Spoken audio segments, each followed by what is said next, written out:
ভাতার টাকায় রাস্তা সংস্কারের উদ্যোগ পঞ্চায়েতের কংগ্রেস সদস্যের। অভিনব পদক্ষেপ মুর্শিদাবাদের হরিহরপাড়ার ধরমপুর গ্রাম পঞ্চায়েতে কংগ্রেসের সদস্য অঞ্জনা হালদার।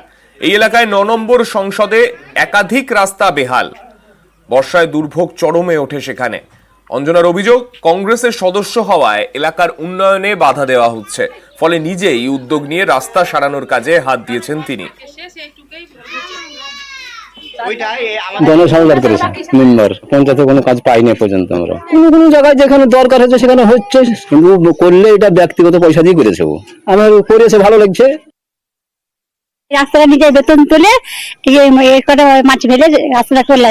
পঞ্চায়েতের কথা বললাম, তারা বললো যে আমাদের ফান্ডে পয়সা নেই, যদি জমা দিয়েছে ডেন্ডার পাস হয়ে গেছে, হবে হবে সেই কথা বলছে। কংগ্রেসের মোবাইল হয়েছে না, যেখানে খারাপ সেখানে ফেলেছি।